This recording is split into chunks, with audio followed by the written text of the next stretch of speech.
Mesdames, Messieurs, bonjour. Je suis très heureux de vous retrouver sur Télé Sud pour votre édition de la mi-journée de ce mardi 27 décembre, dont voici les principaux titres. En Éthiopie, après 2 ans de guerre, une première délégation gouvernementale s'est rendue hier lundi 26 décembre dans la région rebelle du Tigré. Pour le gouvernement fédéral, cette visite est la preuve que l'accord de paix est sur la bonne voie. Au Burkina Faso, le gouvernement veut prélever 1% sur le salaire net des travailleurs du public et du privé pour financer sa guerre contre le terrorisme, un fonds principalement destiné à l'armement des 50 000 volontaires enrôlés ces dernières semaines. Et nous terminons notre édition avec notre récap de l'année 2022 et aujourd'hui c'est Aymeric Torignon qui revient sur la perte de l'influence de la France dans ses anciennes colonies. Et on débute donc cette édition avec cette délégation du gouvernement éthiopien qui s'est rendue hier lundi à Makale, la capitale du Tigré. Un déplacement pour superviser l'application des principaux points de l'accord de paix signé le 2 novembre à Pretoria. Les détails avec Mathieu Nicolas. Ce sont des images historiques. Lundi, une délégation éthiopienne est arrivée à Mekele, la capitale du Tigré, pour une première visite officielle dans le processus de paix lancé en novembre après un conflit meurtrier. Objectif, superviser l'application des principaux points de l'accord de paix signé le 2 novembre entre les autorités dissidentes du Tigré et le gouvernement fédéral. Une étape importante saluée par le porte-parole des autorités du TPLF. Le geste du gouvernement de donner le feu vert à la restauration des services attendus depuis longtemps est louable. Le fait qu'aucun des membres de la délégation n'ait pris la peine d'amener des gardes de protection rapprochés témoigne de leur confiance dans l'engagement du Tigré. Le Tigré, pour sa part, a accueilli et traité ses invités avec un sens du respect et de la responsabilité. Nous continuerons à tirer parti des progrès tout en relevant les défis à venir. Pour l'instant, aucun détail sur la durée ou le programme de cette visite n'a été communiqué. Mais une chose est sûre, les dirigeants se réjouissent d'une telle avancée dans ce dossier, plus d'1 mois après la signature d'un accord visant à mettre fin à la guerre. Une guerre qui a ravagé durant 2 ans le nord de l'Éthiopie, faisant des milliers de morts et plongeant la région dans une profonde crise humanitaire. Le texte prévoit notamment un désarmement des forces rebelles, le rétablissement de l'autorité fédérale au Tigré et la réouverture des accès et des communications à cette région coupée du monde depuis plus d'1 an. En République démocratique du Congo, Martin Fayulu, Moïse Katumbi ainsi que l'ancien Premier ministre Augustin Matata Ponyo et le prix Nobel 2018 Denis Mukwege ont déploré dans une déclaration commune faite ce lundi un déficit criant du leadership et de la gouvernance de la part du régime actuel qui qualifie d'irresponsable et répressif. Concrètement, il reproche au président Tshisekedi de mener une politique d'externalisation de la sécurité nationale à des forces étrangères. En RDC toujours, samedi marquait le lancement des procédures d'enrôlement des électeurs, un recrutement qui a démarré à Kinshasa et dans 10 des 26 provinces du pays en vue des élections prévues le 20 décembre 2023. Mais face au manque d'affluence, l'opposition reste sceptique. Les détails avec Souila Sbaï. À peine commencé, samedi, l'enrôlement des électeurs en République démocratique du Congo pour les scrutins présidentiels et législatifs suscite des remous. Un démarrage dont la logistique a fait l'objet de vives critiques de la part de l'opposition et d'une partie de la société civile. Nous avons constaté qu'il y a une grande lenteur dans l'opération et un manque de maîtrise de ces nouvelles machines par les opérateurs de saisie. C'était constaté presque partout. Plus de 50% des centres d'inscription n'étaient pas ouverts. Ceux qui étaient ouverts, il n'y avait peut-être pas d'agents suffisants, pas de matériel. À certains endroits, on a vu le matériel arriver en taxi. On sent que cette opération a été lancée dans la précipitation. Le 10 décembre, le président de la République démocratique du Congo, Félix Tshisekedi, s'était pourtant dit confiant quant à la tenue des élections présidentielles et législatives pour l'année 2023. Mais pour l'opposition, les difficultés enregistrées au début de ce processus d'enrôlement ne présagent rien de bon pour la suite. Nous vous donnons l'exemple de la ville de Matadi dans le Congo central. Sur 35 centres d'inscription que la CENI a publiés, nos équipes ont fait la ronde, on n'a trouvé que 22 centres. Tout le reste, ce sont des maisons d'habitation. des centres fictifs. Donc le scénario d'un processus d'enrôlement programmé pour échouer est déjà lancé. La gestion est amateur, l'organisation est chaotique. La Commission électorale nationale indépendante a tenu à relativiser ces problèmes d'organisation en les qualifiant de simples retards à l'allumage et demeure optimiste pour la suite. Pour rectifier le tir, l'opposition a d'ores et déjà demandé une prolongation d'une durée de 30 jours de cette opération d'enrôlement. En Afrique du Sud, le bilan de l'explosion d'un camion-citerne près de Johannesburg samedi 24 décembre s'est encore aggravé. Dans un communiqué, les autorités régionales de santé annoncent désormais la mort de 18 personnes, 18 victimes dont 9 travaillaient à l'hôpital Tambo Memorial qui a été soufflé par l'explosion avec des vitres brisées et des plafonds effondrés. Je vous l'annonçais en titre, dans son combat contre le terrorisme, le Burkina Faso a proposé le 9 décembre dernier aux partenaires sociaux un prélèvement d'1% sur le salaire net des travailleurs du public et du privé pour contribuer à la lutte antiterroriste. Un financement qui devrait permettre d'armer les 50 000 volontaires pour la défense de la patrie recrutés il y a quelques semaines. Mais comment cette contribution annoncée a-t-elle été accueillie par les travailleurs burkinabés? Réponse avec notre correspondant local, Edem Aïbla. Dans le cadre de l'effort de guerre au Burkina Faso, le gouvernement de la transition a proposé la mise en place d'un fonds spécial pour financer l'effort de guerre, un communiqué qui est bien accueilli. Je pense que l'État a eu une idée très géniale en créant ce fonds.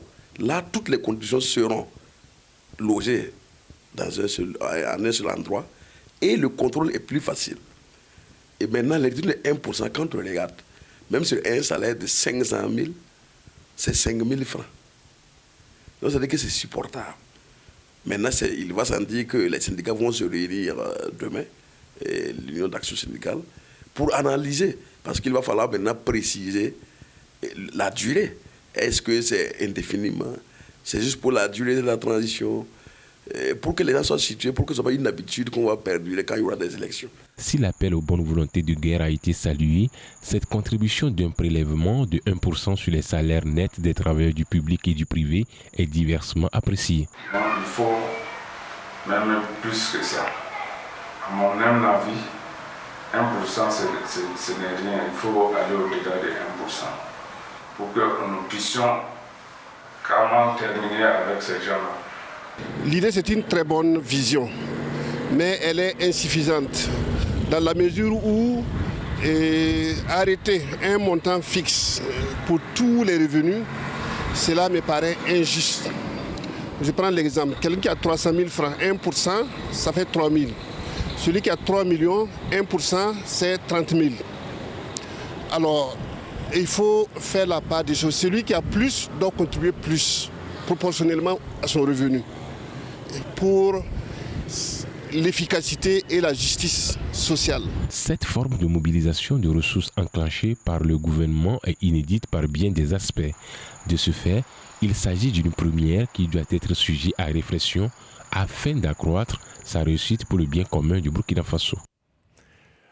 Dans le but de donner plus de valeur aux produits de ces forêts, le Gabon a opté en 2018 à la certification FSC, un processus qui obéit à certaines normes internationales en matière de gestion durable des forêts, mais aussi de la commercialisation du bois.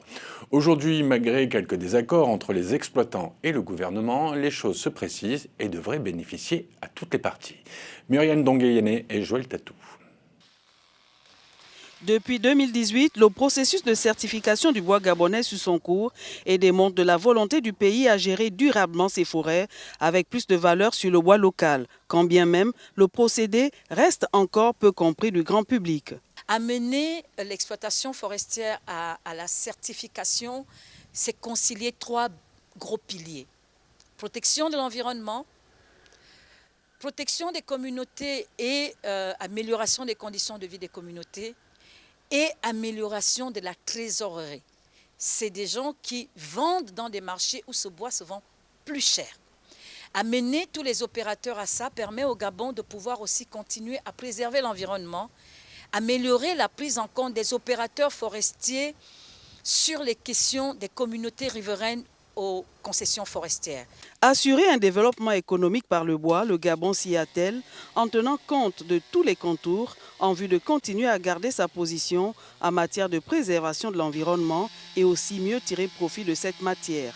Le bois certifié du Gabon donne des garanties supplémentaires aussi bien au marché international que la société civile internationale qui exige une qualité environnementale dans la gestion des forêts et l'exploitation des forêts.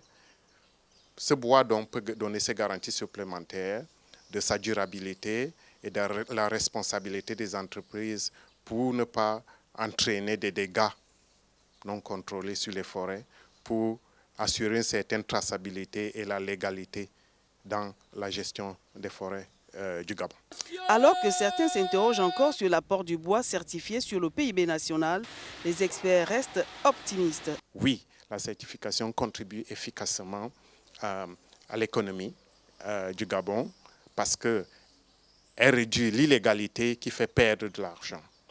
Elle réduit le besoin d'avoir à recourir, par exemple, au marché ou peu regardant sur la légalité des forêts et rechercher les marchés où on demande des produits certifiés du fait qu'un bois certifié FSC se vend plus cher sur le marché qu'un bois non certifié.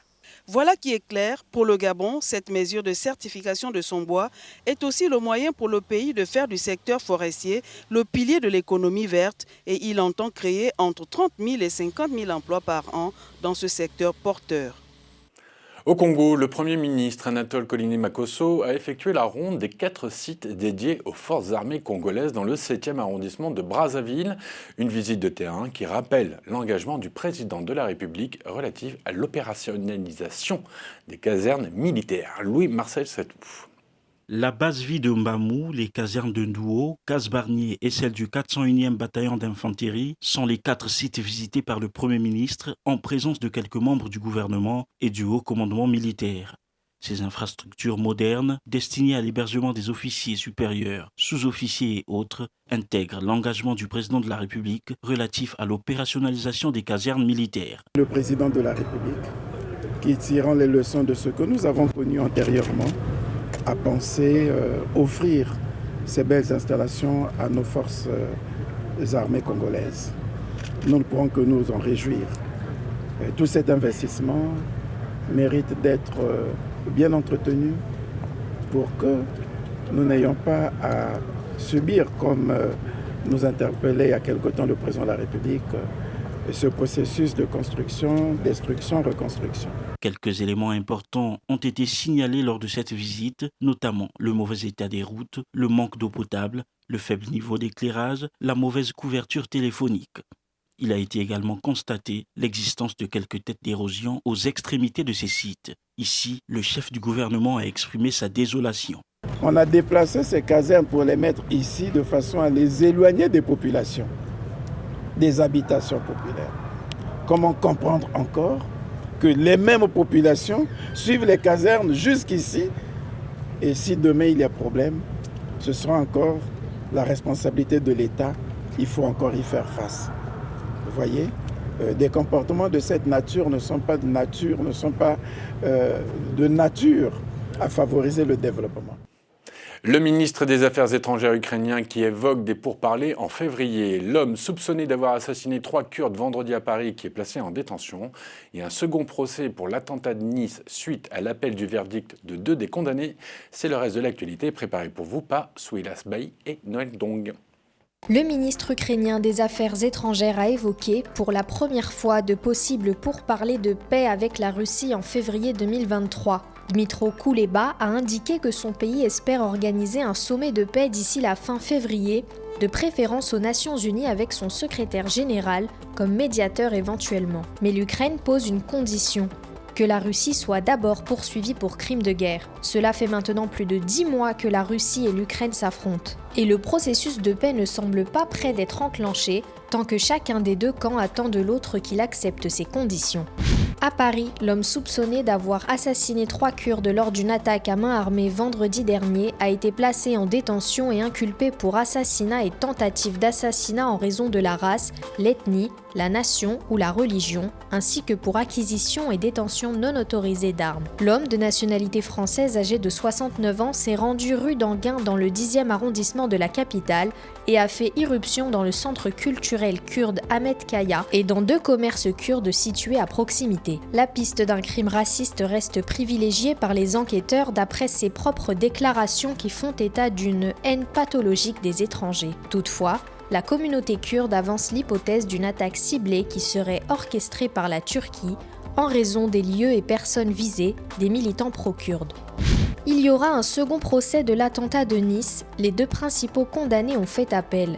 Les 2 hommes avaient été condamnés à 18 années de réclusion pour l'attentat commis en 2016 à Nice. Chokri Chafroud et Mohamed Grayeb avaient été reconnus coupables d'association de malfaiteurs terroristes pour leur implication dans l'attaque au camion bélier qui avait fait 86 morts et 450 blessés le 14 juillet 2016 sur la promenade des Anglais. En condamnant ces 2 hommes à 18 années de réclusion, la Cour était allée au-delà des réquisitions du parquet antiterroriste qui avait réclamé 15 années de prison à leur encontre. Ils ont fait appel du verdict de la Cour d'assises.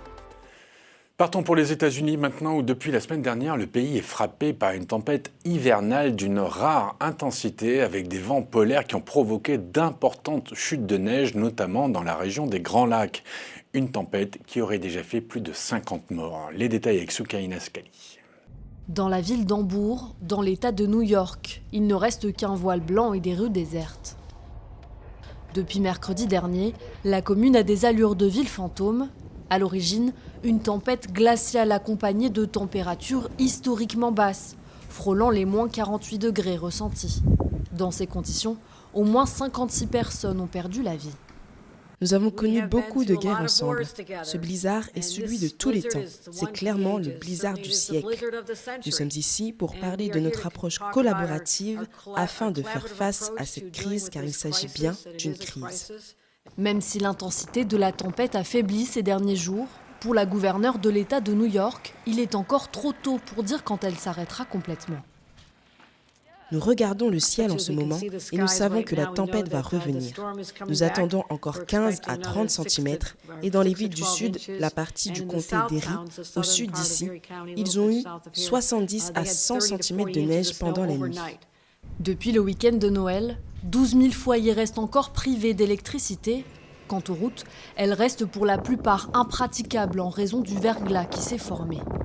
Le maire de la ville de Buffalo en appelle à la prudence de ses habitants.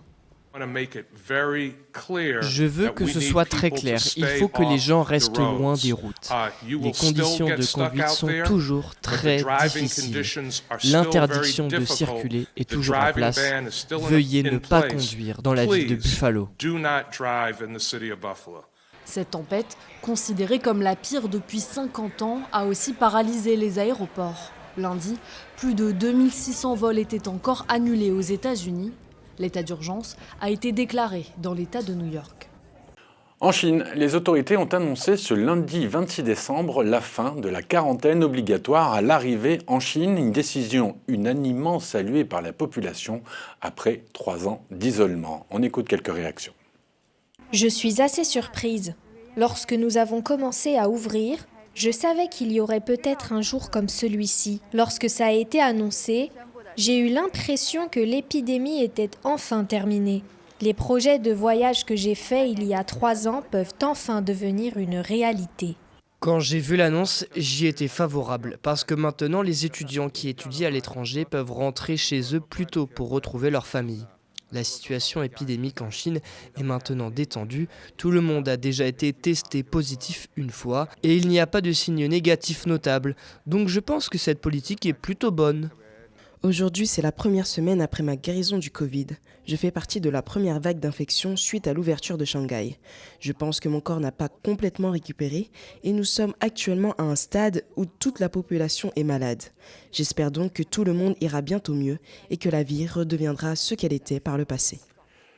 Vous le savez, toute cette semaine, la rédaction de Télésud a décidé de revenir sur les faits marquants de cette année 2022. Et aujourd'hui, nous revenons sur la perte de l'influence de la France dans ses anciennes colonies, comme au Mali, au Gabon ou encore au Burkina Faso.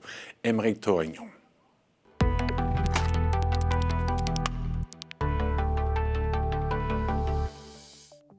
« 2022 aura été l'année qui a révélé la perte de l'influence de la France sur le continent africain. C'est le Mali qui a donné le ton en début d'année, précisément le 31 janvier, par l'expulsion de son territoire de l'ambassadeur français. Une décision en réponse à la déclaration quelques jours plus tôt du ministre français des Affaires étrangères, jugé outrageant par les autorités de transition maliennes. Tout au long de l'année, les relations entre les deux pays ont été mouvementées et émaillées de tensions. Poussée à la sortie par les autorités maliennes de transition, la France a retiré ses troupes militaires de la force Barkhane du pays. De Bamako à Ouagadougou en passant par Niamey, le refrain est le même, France dégage. Illustration ici au Burkina Faso en mars, où des centaines de manifestants demandent la rupture du contrat ferroviaire avec le groupe Bolloré, qu'ils considèrent comme un bras armé de l'impérialisme économique français en Afrique. Ces genres de manifestations se sont multipliés dans le pays tout au long de l'année pour demander également le retrait des forces armées françaises du territoire burkinabé. Le 1er octobre, au lendemain du deuxième coup d'État que le Burkina a connu en un an, la contestation contre la présence française est montée d'un cran. Des installations françaises ont été prises pour cible par des manifestants qui ont même incendié la façade de l'ambassade de la France à Ouagadougou. Retrait militaire du Mali, présence contestée au Burkina Faso, la domination française sur le continent africain semble de plus en plus contestée. L'autre événement symptomatique du recul de l'influence de la France dans ses anciennes colonies en Afrique est l'adhésion du Togo et du Gabon au Commonwealth. Ces deux pays francophones ont intégré officiellement l'organisation dirigée par le Royaume-Uni et composée de 56 pays dont la plupart sont d'anciennes colonies britanniques en juin à l'occasion du sommet de Kigali.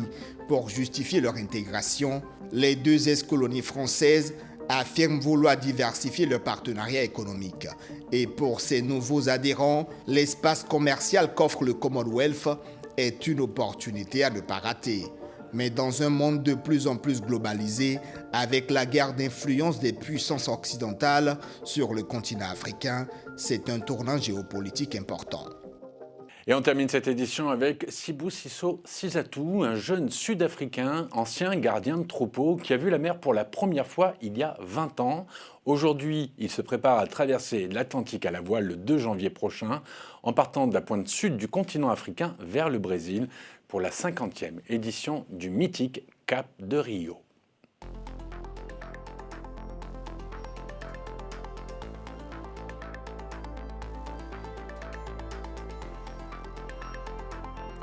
C'est ainsi que se termine cette édition. On se retrouve demain pour une nouvelle édition de la mi-journée. En attendant, passez une bonne journée et à demain. Au revoir.